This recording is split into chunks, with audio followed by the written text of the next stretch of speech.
As you can see on the screen, another question for the same not for profit organization, जिसके अंदर हम वापस से opening balance sheet, closing balance sheet and income and expenditure account बनाएंगे. यहाँ receipt and payment दिया हुआ है. Receipts if you can see that is clearly given: balance, cash in hand, cash at bank, subscription for 2018-19, 19-20, 2021, sale of investment, interest on investment, sale of furniture. Now here sale of furniture book value is 30 and 32 में हमने sale किया. That means there is a profit of 2000 that we need to consider for income and expenditure account.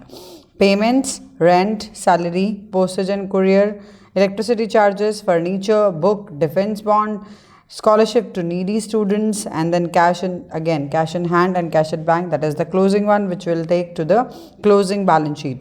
Now the other adjustments given is subscription for 31st March 2020, that means this year, still due was 70,000. Interest due on defense bond was 70,000. Rent outstanding was 10,000. That these are the outstanding balances for the current year. Book value of investment sold 8 lakh and 3 lakh of investment was still in hand. Then subscription received in the year 31st 2020 include 4,000 for life membership fee that we need to take out from this. Total furniture 1st April 2019 was worth 1,20,000. That is obviously opening balance sheet item of opening balance sheet. Salary paid for the year ended 31st March 2021. That means the next year 20,000. That is prepaid. Let's see कैसे हम ये सारी चीज़ें income and expenditure balance sheet में डालते हैं. हमेशा हम क्या करते हैं, सबसे पहले हम ओपनिंग बैलेंस शीट बनाते हैं, then we will make income and expenditure and then closing balance sheet, ताकि हमें पहले कैपिटल फंड मिल जाए. अब हमें क्या करना है, पूरे क्वेश्चन के अंदर जो भी लास्ट ईयर के बैलेंसेस हैं उन सबको निकालना है, उनको ढूंढना पड़ेगा. चाहे रिसिप्ट एंड पेमेंट में ढूंढना पड़े, चाहे नीचे एडजस्टमेंट्स में ढूंढना पड़े. ढूंढना तो पड़ेगा कि क्या चीज़ें ऐसी दिख रही हैं जो लास्ट ईयर से रिलेटेड है. जैसे अगर आप रिसिप्ट एंड पेमेंट देख रहे हो तो सबसे पहली चीज़ तो cash in hand, cash at bank हो गया. That is our asset, cash in hand, cash at bank. ये दोनों ही चीज़ें बैलेंस ब्रॉड डाउन में दी हुई हैं clearly. 1,40,000 and 6 lakh, 1,40,000 and 6 lakh. Same thing is given carried down also. जो कैरेट डाउन बैलेंसेज हैं, cash in hand, cash at bank. Brought down balances जाते हैं ओपनिंग में, कैरेट डाउन बैलेंसेस जाते हैं क्लोजिंग में. तो कैरेट डाउन क्या है, 1,09,000 and here it is 3 lakh. Simple है, बहुत इजी हो गया. हमने क्या किया, रिसिप्ट एंड पेमेंट अकाउंट से सबसे पहले कैरेट डाउन और ब्रॉड डाउन बैलेंसेस डाल दिए. अब रिसिप्ट एंड पेमेंट अकाउंट में हमने रिसिप्ट साइड पे देखा, सब्सक्रिप्शन हमें लास्ट ईयर के 50,000 मिले हैं. इस ईयर जो ड्यू है वो तो ड्यू है ही, आउटस्टैंडिंग ड्यू है, वो लिखा हुआ है क्लियरली 70,000. लास्ट ईयर के हमें मिले हैं 50,000. ठीक है, तो लास्ट ईयर के जो हमें मिले हैं वो ऑब्वियसली लास्ट ईयर अरियर होंगे, वो हम लिखेंगे अरियर ऑफ सब्सक्रिप्शन यहाँ ओपनिंग बैलेंस शीट के अंदर, दैट इज 50,000. और जो क्लोजिंग बैलेंस शीट है उसमें इस साल के arrears. So here arrears of subscription 70,000. ये हमें ध्यान रखना है. अब सब्सक्रिप्शन की ही बात करें तो उसमें रिसीव्ड इन एडवांस भी है. नेक्स्ट ईयर का हमें मिला था 2021 का 30,000, that is given clearly in the receipt side. So यहाँ पे हम लिखेंगे received subscription in advance, that is rupees 30,000. That is rupees 30,000. तो हमने वो चीज़ की. अब उसके अलावा हमारे पास क्या था, और कोई ऐसी चीज़ जो लास्ट ईयर से रिलेटेड एसेट या लाइबिलिटी है. ऑब्वियसली उन्होंने दिया हुआ है clearly furniture value clearly given 1,20,000 if you remember. नीचे एडजस्टमेंट में दिया हुआ है. आप एक बार पूरा क्वेश्चन लिख लिया करो ताकि आप इजीली उसको सॉल्व कर पाओ, साथ साथ कि मैं कहाँ क्या कैसे डाल रही हूँ. ठीक है, सो फर्नीचर दिया था. उसके बाद एक इन्वेस्टमेंट की एक एडजस्टमेंट दी है कि 8 लाख की हमने इन्वेस्टमेंट बेच दी है, फिर भी 3 लाख की हमारे हाथ में है. इसका क्लियर मतलब है कि हमारे पास 11 लाख की इन्वेस्टमेंट थी. क्लियरली 11 लाख की इन्वेस्टमेंट थी। यहाँ भी जो हमारी इन्वेस्टमेंट स्टिल इन हैंड रहेगी वो पड़ी रहेगी बैलेंस शीट क्लोजिंग में। So here investment here will be 3 lakh. 3 lakh, why 3 lakh? क्योंकि 8 लाख के तो हम बेच चुके हैं, ठीक है। अब सब्सक्रिप्शन में एक चीज़ और दी गई थी कि 4000 लाइफ मेंबरशिप फीस के हैं। तो लाइफ मेंबरशिप फीस लाइबिलिटी में आता है, लाइफ मेंबरशिप फी, ये 4000 लाइफ मेंबरशिप फीस के थे जो हम निकाल लेंगे सब्सक्रिप्शन के अंदर से, ठीक है। सब्सक्रिप्शन हम यहाँ लिखेंगे, फर्स्ट विल राइट इनकम में लिखेंगे हम subscription by subscription. Current year का जो भी सब्सक्रिप्शन है दैट वाज 8,30,000, उसमें से 4,000 हम माइनस करेंगे, लेस लाइफ मेंबरशिप फी 4,000 ये हम माइनस करेंगे तो हमारा आएगा 8,26,000। उसमें हम प्लस करेंगे आउटस्टैंडिंग, आउटस्टैंडिंग हमारा कितना है 70, सो उसको प्लस करेंगे 8,96,000 विल बी आर सब्सक्रिप्शन। तो हमें ध्यान रखना है पुराना वाला सब्सक्रिप्शन नहीं, मतलब लास्ट ईयर का जो मिला है वो भी नहीं, जो नेक्स्ट ईयर का मिला है वो भी नहीं, हमें करंट ईयर से रिलेटेड ही लिखना है, ठीक है। सो नाउ अब उसके बाद हम प्रॉफिट लॉस हम देख लेंगे कि क्या है क्या नहीं है किसी चीज़ का भी। पहले हम इसका देख लेते हैं, इसमें और तो कोई चीज़ है नहीं जो लास्ट ईयर से रिलेटेड हमें दिख रही हो, चाहे रिसिप्ट एंड पेमेंट हो, चाहे हमारा नीचे बैलेंस शीट में बैलेंसेज हो, तो हमें नहीं दिख रहा है। तो इसके लिए यहाँ तक हम इसको क्लोज करके कैपिटल फंड निकाल देंगे, capital fund which is balancing figure. यहाँ का टोटल कर लेते हैं, let's see 7,90,000 plus 20, 7,90,000 plus 8,10,000, 9,10,000, 9,10,000 plus 11, तो that is 20,10,000. So here our capital fund is 20,10,000. So this is done. Now पहले हम adjustments देख लेते हैं सारी। First we will see adjustments. 31 मार्च 2020 की अगर हम बात करें, आउटस्टैंडिंग सब्सक्रिप्शन था 70 का। सो सब्सक्रिप्शन का आउटस्टैंडिंग हमने यहाँ लिख दिया और हमने यहाँ पे ऐड कर दिया, that first adjustment done. Interest due on defence bond was 70,000। Interest due, interest due तो मतलब वो आने वाला है, bye interest due on defence bond, ठीक है, दैट इज 70,000। तो वो हमने 70,000 यहाँ भी लिख दिया है और we will write here also defence bond जो भी हैं हमारे, डिफेंस बॉन्ड्स जो हमने लिए थे, defence bond, how much we have taken for defence bond. अगर हम देखें पेमेंट साइड पे डिफेंस बॉन्ड का हमने 15 लाख रुपए दिया है, तो 15 लाख का डिफेंस बॉन्ड है, उसके साथ ही हम क्या कर देंगे, उसका interest, accrued interest, accrued interest जो हमें मिलना बाकी है वो भी लिख देंगे 70,000। तो दैट्स डन, इंटरेस्ट हो गया। देन रेंट आउटस्टैंडिंग, सारे के सारे पहले एडजस्टमेंट्स खत्म कर लो, फिर बाकी वाले काम करना, ठीक है। रेंट की बात करते हैं अगर हम एक्सपेंडिचर में, रेंट आउटस्टैंडिंग है, पहले हम देख तो ले कि रेंट कितना है। रेंट हमने जो पे किया है दैट इज 60,000, उसमें आउटस्टैंडिंग रेंट हम ऐड कर देंगे that is 10,000, here our rent is 70,000 and balance sheet में ऑब्वियसली आउटस्टैंडिंग रेंट लिखा जाएगा लायबिलिटी में, क्योंकि हमें पेमेंट करनी है 10,000, ठीक है। सारी एडजस्टमेंट दो साइड जाती है, हम सबको पता है। आउटस्टैंडिंग कोई भी एक्सपेंसेस होता है, लायबिलिटी होता है, कोई भी चीज़ प्रीपेड होती है तो वो हमेशा एसेट में जाती है, ठीक है। तो यहाँ पे अक्रूड है, मिलनी बाकी है कोई इनकम, तो एसेट में, रिसीव्ड हो गई एडवांस में तो लायबिलिटी में, ये ध्यान रखना है। 11th स्टैंडर्ड से हम ये पढ़ते हुए आ रहे हैं तो इस पर थोड़ा सा ध्यान रखना है। इन्वेस्टमेंट्स हमें दी है यहाँ पे 3 लाख की बच गई थी, 11 लाख की थी टोटल क्योंकि 8 की बिक गई थी। लेकिन अगर मैं इन्वेस्टमेंट्स की बात करूँ, इन द रिसिप्ट साइड हमने जो सेल ऑफ इन्वेस्टमेंट किया है वो 9 लाख का किया है। इसका क्लियर मतलब है कि हमें 1 लाख का प्रॉफिट हुआ है, that profit we need to write here, by profit on sale of investment, investment के सेल पर 1 लाख का प्रॉफिट हुआ है। Done for this. देखो 3 लाख का हमारा बच गया था, 8 लाख का बुक वैल्यू था, मतलब 11 लाख का तो था ही, वो 11 लाख का था, उसमें से 3 बच गया। बिका कितने में? 9 में बिका। 8 वाली चीज़ 9 में जाएगी तो ऑब्वियसली हमारा जो होगा profit on sale of investment रहेगा 1 लाख। जो इंटरेस्ट ऑन इन्वेस्टमेंट्स है, इसके बाद देखते हैं, पहले ये वाला काम खत्म कर लेते हैं, सारी की सारी एडजस्टमेंट्स एक बार खत्म कर लेते हैं, that will be good for us. ठीक है, चलिए फर्नीचर का भी हो गया था। Salary prepaid, there is salary which is prepaid.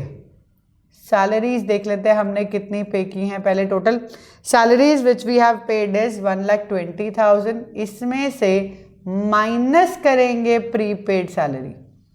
Prepaid कितनी है? 20,000, तो उसको माइनस करेंगे, that is 1 lakh.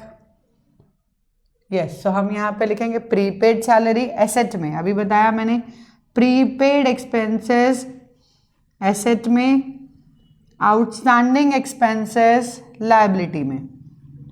Again advance में इनकम दे दी है, लायबिलिटी इनकम अगेन बाकी है लेनी, तो हमारी एसेट हो जाती है। ठीक है, लाइफ मेंबरशिप फीस मैंने 4,000 बोला ही, यहाँ पे हमने 4,000 माइनस कर भी दिया है। तो हमारी सारी एडजस्टमेंट्स हो गई, ऑल एडजस्टमेंट डन।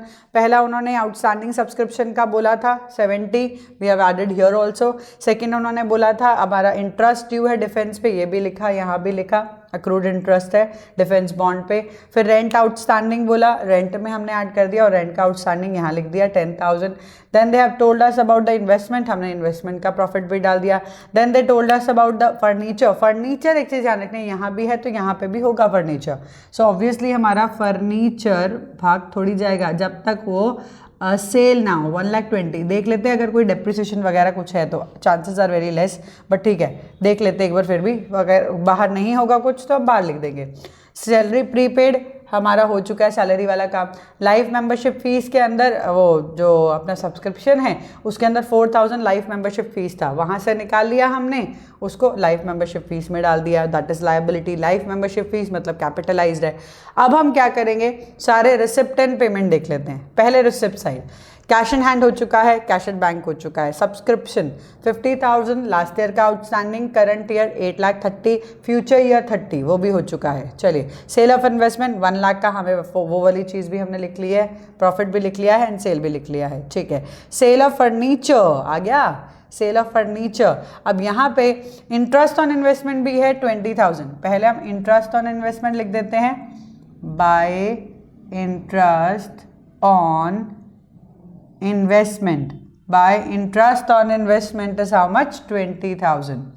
अब फर्नीचर हमने सेल किया है 30 का, बुक वैल्यू 32 में, मतलब वापस profit, bye profit on sale of furniture.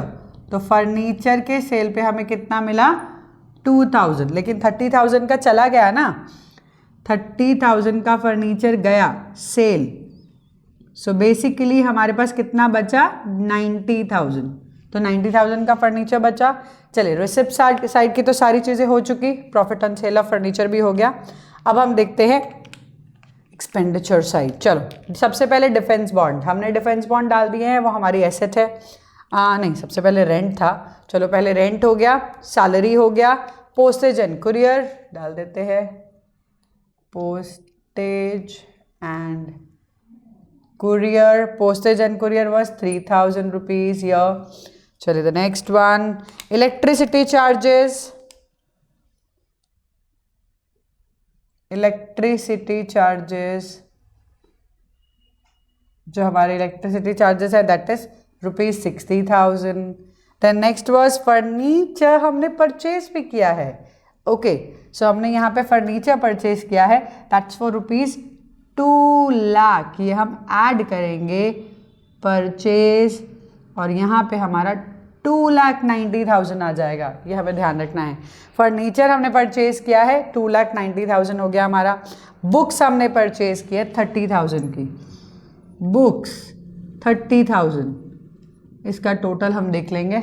ठीक है, 30,000 की बुक्स भी परचेज की। डिफेंस बॉन्ड हम ऑलरेडी डाल चुके हैं। स्कॉलरशिप दिया है नीडी पीपल को, तो हम ये तो यहीं लिखेंगे, to scholarship, scholarship to needy students. Okay, how much we gave to them? That is 2,20,000. तो हमने ये दिया. अब हमारा काम हो चुका है सारा, हमने बैलेंसेस भी डाल दिया. लास्ट में बैलेंसेस थे क्लोजिंग वाले, वो भी हम डाल चुके हैं ऑलरेडी. अब हमें क्या करना है? कुछ नहीं, मैच करना है, सिंपल. तो यहाँ से हमें मैच करने के लिए सरप्लस या डेफिसिट चाहिए, जिसे हम यहाँ ऐड करेंगे and then we will find out the balances. चलो इस साइड का टोटल कर लेते हैं एक बार. So this is 8,96,000, obviously 9,96,000, 9,96,000 plus 92. So here 8,96,000, this is 92, 1,92,000. So here the total is 10,88,000. चलिए इस साइड का टोटल देख लेते हैं, कम ही है obviously. 2,80,000 plus 173. 2,80,000. How we got 2,80,000 here? This one. 2,80,000 and 173. So 173 यहाँ को ऐड करेंगे. 4,53,000. So 4,53,000 इसमें से माइनस करेंगे. 1,08,81,2,3,4,5,3,000. So this is 0,005,3,6. So 6,35,000 is our surplus. Okay. Surplus हमारा कितना आया? 6,35,000. Here total is 10. Obviously the biggest one, 10,88,000. This surplus we are going to add in capital fund. यहाँ पे हम capital fund ले रहे हैं. क्या है हमारा capital fund? Obviously उसी के लिए तो हमने opening balance sheet बनाई थी. ठीक है, तो opening balance sheet में capital fund है हमारा 20,10,000. उसमें हम add करेंगे surplus को. 6,35,000 हमारा surplus है, जिसे हम ऐड करते हैं and will get the amount here. 0,005,462. 26,45,000. बहुत ईजी है. अभी पर तो कोई ज़्यादा है नहीं. 44,000 ही तो ऐड करने हैं. देखो 10 + 30 + 4, 44 हम इसमें ऐड करेंगे. So that is 26, that is 89. So this total is 26,89. यहाँ देख लेते हैं. आई थिंक इतना ही आना चाहिए ऑब्वियसली. 9,000 दिख ही रहा है यहाँ पे. 80 देख लेते हैं कि अगर है तो हो गई. चलो सी 15 बड़े बड़े अमाउंट पहले ले लेते हैं. जो टोटल वाले हैं वो पूरे ले लेते हैं. चलिए 15 + 3 18, 18 + 3 21, 21 + 1 21 + 1 22, 22 plus 1,40,000, 22 plus 1,40,000, 2340, 2340 plus 20, 2360, 2360, 2360 plus 30, 2390, 2390, 2390 plus 2,90,000. So that will be 2390. That will be amount will be for sure. That is 26,89,000. Okay. Just see if you have any problem in this. हमने सारी अमाउंट्स डाल दी हैं. If you have any problem एक बार दोबारा से check कर लो कि क्या चीज़ कैसे कहाँ जा रही है. प्रॉफिट लॉस का देखना ज़रूरी है. जितने में फर्नीचर देख लो, जितना सेल हुआ, जितना परचेज हुआ, वो ज़्यादा जाना ज़रूरी है. Prepaid salary, accrued interest, everything need to be write here. जो डिफेंस बॉन्ड 15 लाख के थे, जो भी था इंटरेस्ट और इन्वेस्टमेंट अक्रूड नहीं है. जो अक्रूड है वो लिखेंगे, जो अक्रूड नहीं है वो ऑब्वियसली यहाँ चला जाएगा जो आ गया है. So this is how we will solve a question. Now इसके बाद हम एक और क्वेश्चन सॉल्व करेंगे. देन आपका NPO करेक्ट डन. आप और प्रैक्टिस करो. आपको कोई प्रॉब्लम आती है तो बताओ. ठीक है. सो एक और सम करेंगे हम थोड़ा बड़ा सेम वे. हमें यही ध्यान रखना है opening balance sheet, closing balance sheet and income and expenditure कैसे बनाना है.